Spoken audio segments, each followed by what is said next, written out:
guys, I'm going to start reading from Chapter 4 of Miss Child Has Gone Wild. Chapter 4 is called My Zoo Buddy. Field trips are cool because you get to leave school. The only field trips that aren't cool are the ones where they take you on a field trip to a field. Going to a field is lame. I'd have to agree with that. The next day, everybody was excited about our trip to the zoo. My mom packed me a peanut butter and jelly sandwich for lunch. Emily brought in a camera so she could take pictures of the animals. We all had to turn in a sheet of paper our parents signed that said if we get attacked by a bear or something, our parents can't sue the zoo or the school. Can I give you a little hint? That's not what permission slips are for. While we were getting ready to leave for the field trip, Miss Hannah, our art teacher, came into the class. She told us she would be coming along on the trip as our chaperone. In case you don't know French, a chaperone is a grown-up who tells everybody to stop talking. Miss Hannah's art program was almost canceled because of budget cuts, so now she has to do other stuff besides teach art, like go on field trips. Mr. Granite told us that we would have a zoo buddy, so we wouldn't get lost at the zoo. Yo, AJ, do you want to be my zoo buddy? Alexia asked me. I didn't know what to say. I didn't know what to do. I had to think fast. It would be cool to be zoo buddies with Alexia, but I knew the guys would make fun of me if I was zoo buddies with a girl. I thought and thought. I thought so hard I thought my head was going to explode. In the end, I didn't have to decide who would be my zoo buddy. Mr. Granite did. Emily, you and Alexia will be zoo buddies, he said. Michael and Ryan are buddies. And AJ, you will be zoo buddies with Andrea. Ugh, disgusting. Andrea looked at me with this big smile on her face. Arlo, you and I are going to be zoo buddies, she said. She calls me by my real name because she knows I don't like it. Ooh, said Ryan. AJ and Andrea are zoo buddies. They must be in love. When are you two zoo buddies going to get married? Asked Michael. Alexia was looking at Andrea. She had on a mean face and her arms crossed in front of her. She must have been mad that Andrea was my zoo buddy, or maybe she just had to go to the bathroom. It's time to get on the bus, said Miss Hannah. Single file, everyone. Don't forget to bring your lunch, said Mr. Granite. Alexia was the line leader, and she skateboarded down the ramp in front of the school. I guess she skateboards everywhere. The rest of us had to walk 1,100,000 miles to where the bus was parked. Bingle boo, said Mrs. Cormel, our school bus driver. Limpus cadoodle. Mrs. Cormel doesn't talk like regular people. She invented her own secret language. Bingle boo means hello. Limpus cadoodle means sit down. Mrs. Cormel is not normal. We all piled onto the bus. I had to sit next to my zoo buddy, Andrea. Isn't this exciting, Arlo? She asked. Don't you just love field trips? Andrea was rubbing her hands together, which is what people do when they're excited.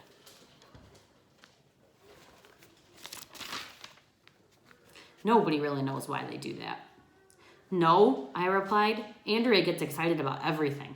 If a grown-up told her we were going to go outside and stare at a pile of dirt all day, she would be rubbing her hands together with excitement. I hope they have elephants at the zoo, Andrea told me. Did you know that some elephants are 13 feet tall and weigh over 15,000 pounds? Everybody knows that, I lied. You should never let a know-it-all like Andrea know that she knows something that you don't know. That's the first rule of being a kid. Elephants also spend up to 16 hours a day eating, Andrea said. So does your face, I told her. Not a nice thing to say. Andrea probably looked up elephants in her encyclopedia at home. What is her problem? Why can't an elephant fall on her head? I had to listen to Andrea tell me everything she knew about elephants for the whole bus ride. I thought I was going to die. Finally, after riding 1,100,000 miles, we got to the zoo.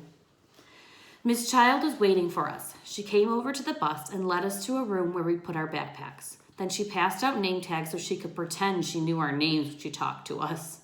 Do you have elephants at the zoo? Asked little Miss I know everything about elephants. Oh, yes, replied Mrs. Child. Andrea jumped up and down with excitement like she was opening her birthday presents. Before we start your tour, Miss Child said, I want to talk to you for a few minutes about our zoo. We don't believe that animals should be locked up in cages, blah, blah, blah, blah, blah. All our animals live in an environment that is made to resemble their natural habitat, blah, blah, blah, blah, blah.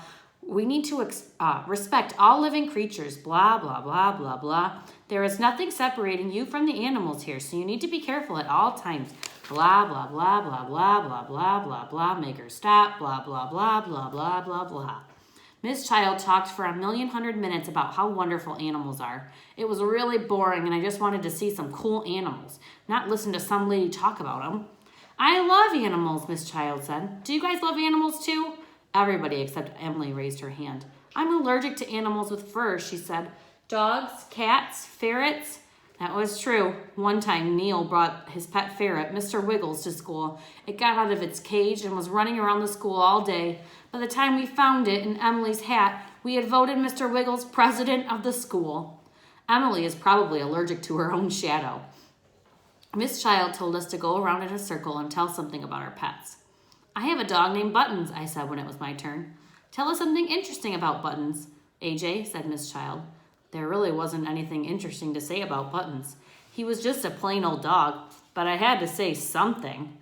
Well, I said, sometimes Buttons poops on the floor. Everybody laughed because I said poop. If you ever want to make somebody laugh, just go up to them and say poop. It works every time. Nobody knows why.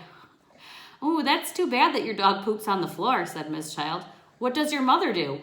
Well, she poops in the bathroom, I said. Duh. Everybody laughed, even though I didn't say anything funny. Next, it was Andrea's turn. After school, I earned money by dog sitting, she said. You sit on dogs? I asked. That's weird. Why would anyone want to sit on a dog? I don't sit on dogs, Arlo, Andrea told me. I take care of dogs when their owners aren't home. It's like babysitting. You sit on babies too? I said. Isn't that against the law? Andrea got all mad. I knew that she didn't sit on dogs or babies, but it's fun to yank her chain. All right, that's the end of chapter 4. So chapter 5 is called Blinky the Elephant. So we'll get started with chapter 5 on Monday. All right, guys, bye. Have a good weekend. Say bye, Brooks.